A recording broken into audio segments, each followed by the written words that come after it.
Alors, shalom, shalom, bien-aimés de Dieu. Là, nous allons passer à notre dernière étape. Voilà, donc je suis sûr que ceux qui n'ont pas suivi le début vont prendre des portions de l'exhortation et puis aller faire des commentaires, mon cher. Ils vont certainement penser qu'ils les arrangent. Mais pendant que je suis en train de parler, c'est venu dans mon esprit que je vais faire une compilation de Éphésiens, tout ce que j'ai eu à dire là. C'est les 4 capsules, là, tout en un. Là, quand l'autre sera en train d'écouter pour lui, il va aller jusqu'à la fin, il saura finalité à qu'est-ce que j'ai dit. Ben, il ne faudrait pas qu'on vienne dire que elle a dit que non, comme tu n'aimes pas, tu ne dois pas être soumis. J'avais dit ça. Ça, c'est ce qu'on voit. Mais vous voyez comment Dieu est fort. Ce qui nous échappe et qui détruit nos mariages, c'est parce qu'on veut agir en fonction de l'autre. Ah, tu n'avais pas vu venir ça, hein? Je suis sûr que tu n'as pas vu ça venir. Écoute, femmes, soyez soumises à votre mari, comme vous l'êtes au Seigneur. Qui nous parle? Qui nous parle? C'est une instruction divine. Et, Seigneur, on n'avait pas vu ça venir, hein? On n'avait pas vu ça venir. Après, il dit, Marie, aimez vos femmes tout comme le Christ a aimé l'Église. Ça, on est dans le livre de Éphésiens 5, versets 21 à 24. On va prendre ces deux petites parties-là. Tu n'as pas vu ça venir. Ce n'est pas une instruction humaine, hein. C'est une instruction divine. Dieu nous donne un ordre. Dieu nous donne des instructions. Donc, quand ça vient de l'Éternel, tu n'as pas ta part à dire, comme l'autre n'a pas fait, moi je ne fais pas. Ce qui veut dire, quand tu prends un engagement de rentrer dans une vie de couple, ça fait mal. Ça va blesser. Écoute, même si l'autre ne manifeste pas de l'amour envers toi, toi tu dois être soumise. Ça fait mal. C'est pas possible, Seigneur. Non, c'est trop dur. Seigneur, non. Moi, on va pas m'aimer, on va m'humilier, on va me brimer, on va toujours me rabaisser. Puis moi, je dois continuer à aimer. Pourquoi? Seigneur. C'est comme ça aussi. On dit, faut aimer. Ça veut dire qu'elle ne te respecte pas. Elle fait tout ce qui t'énerve. Mais on dit, faut l'aimer. Seigneur, est-ce qu'on est capable de faire ça? Seigneur, on n'avait pas vu ça venir. Je suis sûr que tu n'as pas vu ça venir.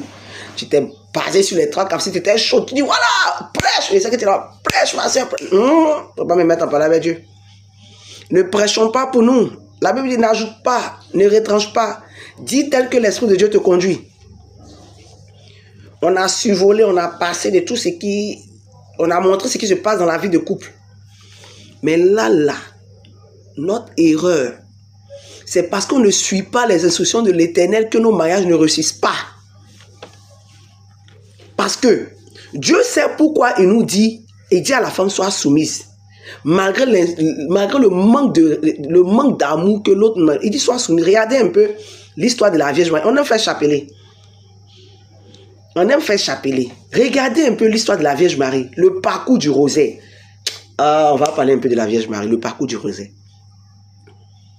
Malgré la souffrance, malgré la douleur, une femme que son fils n'a rien fait, il n'a jamais manqué de respect à quelqu'un. Il a toujours été bon.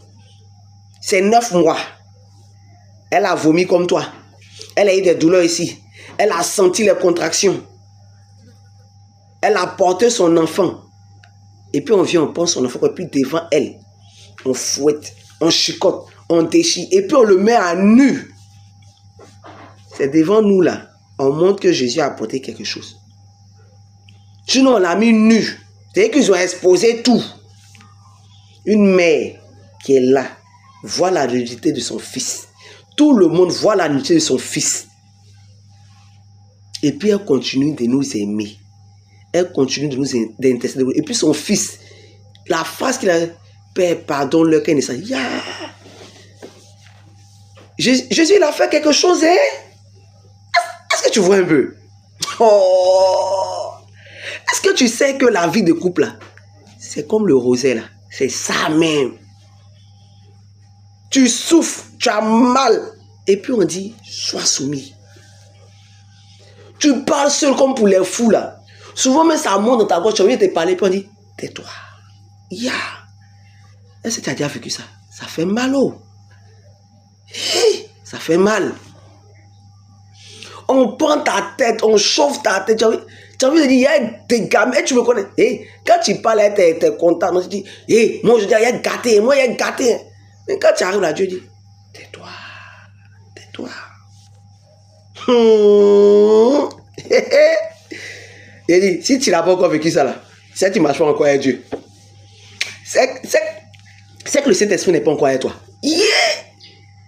Ou bien tu vois un homme, sa femme elle est impolie, comment, ses amis disent, mais il faut la laisser tomber, laisse-la l'être. Il dit, c'est mon époux, je l'aime, malgré tout. Celui-là, il a l'amour de Jésus dans son cœur. Ça lui fait mal.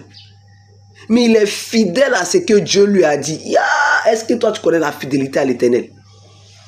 L'instruction à l'Éternel. Quand tu es fidèle à ce que l'Éternel dit, à la fin, là, forcément, tu ne peux jamais taper poteau.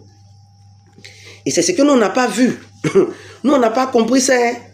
Nous, on est là, tu ne m'aimes pas, je ne te respecte pas, tu ne me respectes pas, je ne t'aime pas. On est là dans... C'est une instruction de Dieu. En faisant ça, c'est Dieu que tu honores en premier. Et puis Dieu fait descendre sa miséricorde dans ta vie de couple, dans le cœur du prochain. Et puis ça devient harmonie. Et puis demain, vous attrapez main dans main pour partir à l'église pour témoigner. Il n'y a pas d'épreuve sans épreuve. Il n'y a pas de témoignage sans épreuve. Oh non. Est-ce que tu as compris même? Il n'y a pas d'épreuve sans épreuve.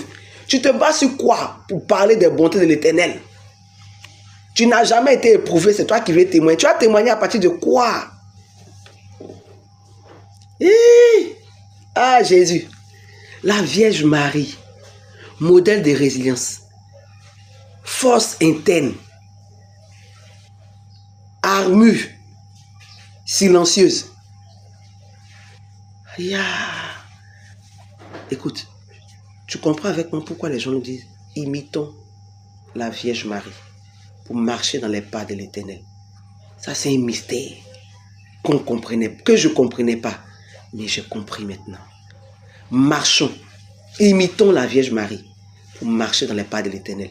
Parce que si tu n'as pas, si tu n'es pas capable de supporter les conditions divines, tu ne pourras jamais réaliser et exécuter le plan de l'Éternel dans ta vie. Ça ne va pas se faire.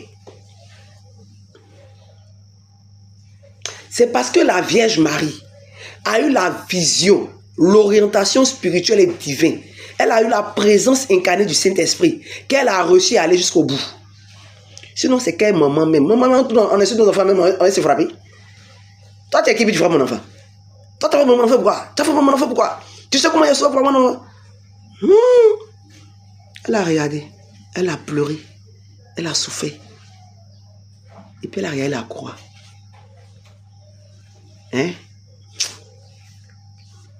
Et que Dieu nous donne un cœur à l'image de la Vierge Marie pour pouvoir marcher dans les pas de l'Éternel. Parce qu'aucune femme, aucun être humain ne peut accepter ça. Notre orgueil parle toujours plus fort que nous. Donc j'ai fait une compilation de toutes les capsules. Et puis tu vas savoir que ce n'est pas parce qu'on t'a pas aimé que tu ne dois pas être soumis. Ce n'est pas parce qu'on n'est pas soumis que tu ne dois pas aimer. Il faut obéir d'abord à l'Éternel. Quand tu as fini de respecter les principes, les constitutions de l'Éternel, quand toi tu seras obéissant vers l'Éternel, ta femme sera obéissante. Quand tu vas aimer l'Éternel, ton mari va t'aimer. C'est comme ça. C'est Dieu avant tout. Et puis ça descend. C'est un système triangulaire. Ça va chez Dieu, ça descend sur l'autre. Et puis ça vient chez toi. Toi, tu ne veux pas faire ça. Seigneur. Saint-Esprit, je te dis merci. Ça m'instruit, ça m'éduque aussi. C'est de moi que tu parles. C'est de moi-même que tu parles. On n'avait pas vu ça venir. Mais maintenant, on a compris. On va appliquer. On est trop passé à côté. Mais maintenant, on va rentrer dans le champ visionnaire. Dans le champ. Allez. Sois béni, sois béni, sois béni. Apprenons à être obéissants à la parole de l'Éternel sans retrancher ni ajouter. Que Dieu nous garde.